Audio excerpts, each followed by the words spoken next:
लोकसभा चुनाव 2019 के लिए मुख्यमंत्री कमलनाथ ने थीम सॉन्ग लॉन्च किया है। यह थीम सॉन्ग मुख्यमंत्री कमलनाथ ने चुनावी कैंपेन के लिए लॉन्च किया है।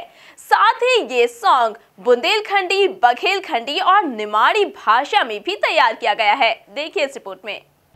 मुख्यमंत्री और प्रदेश कांग्रेस अध्यक्ष कमलनाथ ने भोपाल में प्रदेश कांग्रेस कार्यालय में लोकसभा चुनाव के लिए कांग्रेस का थीम सॉन्ग जारी कर दिया। इसके लिए नारा दिया गया है, देश के दिल से दिल्ली तक अब कांग्रेस। ये थीम सॉन्ग मध्य प्रदेश की 29 लोकसभा क्षेत्रों के साथ ही देश भर में सुनाई देगा। असल में इस थीम सॉन्ग को मध्य प्रदेश के अलावा पूरे देश में ले जाया जाएगा। थीम सॉन्ग हिंदी, अंग्रेजी के अलावा देश के अन्य सभी क्षेत्रीय भाषाओं में भी होगा।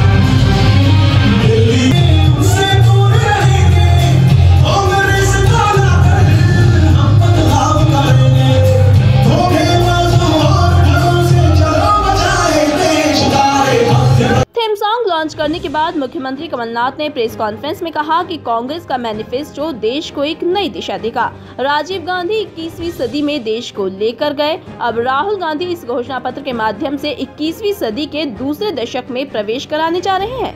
इसमें हम ऐसे मुद्दे लेकर आए हैं जो आम आदमी से जुड़े हैं। राहुल गांधी जी लक्ष्य लेकर आए हैं, वह देश के समग्र विकास के लिए महत्वपूर्ण ऐतिहासिक दस्तावेज साबित होगा।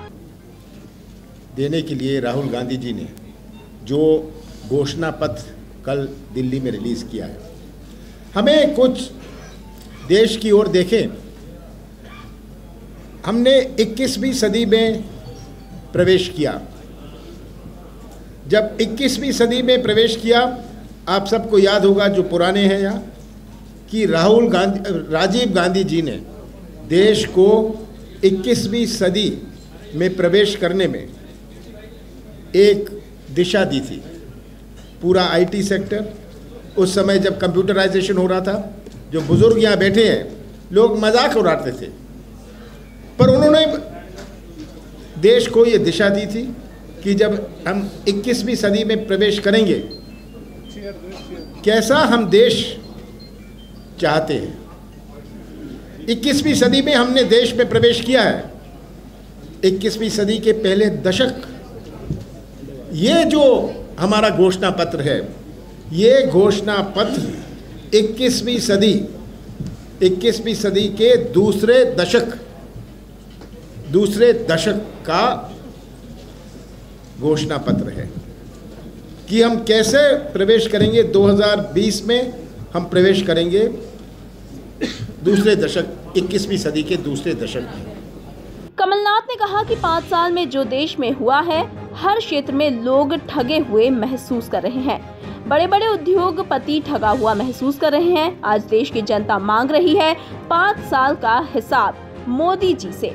जिस देश में प्रजातंत्र है, वहां हर राजनीतिक दल को जवाब देना होता है। पिछले 5 साल में जो अपने देश में हुआ है, हर क्षेत्र में जिस प्रकार से लोग आज ठगे हुए महसूस कर रहे हैं, बड़े बड़े उद्योगपति आज अपने आप को ठगे हुए महसूस कर रहे हैं। कैसे वायदे करे थे उद्योगपतियों के वायदे में मैं नहीं जाना चाहता कि ये 15 लाख की बात, किसानों को लागत पर 50% की बात, अच्छे दिन की बात, और आज जो ये ध्यान मोड़ने की राजनीति है, ये ध्यान मोड़ने की राजनीति, उन मुद्दों की चर्चा करो जिससे हमें कोई जवाब नहीं देना पड़े, हमें हिसाब ना देना पड़े। आज देश की जनता मांग रही है मोदी जी से पिछले 5 साल का हिसाब और जवाब। और प्रजातंत्र में विश्व के हर देश में जहाँ प्रजातंत्र है, हर राजनीतिक दल का कर्तव्य बनता है कि वो जाके अपना हिसाब दे, जवाब दे। कुल मिलाकर लोकसभा चुनाव के लिए प्रथम चरण का मतदान होने में महज कुछ ही दिन बचे हैं, लिहाजा सियासी दलों ने अपनी अपनी तैयारियां तेज कर दी हैं। इस बार सत्ता की तस्वीर बदलेगी या एक बार फिर देश की सियासत में कमल खिलेगा, फिलहाल कहना मुश्किल है। Bureau report, MP news, Bhopal.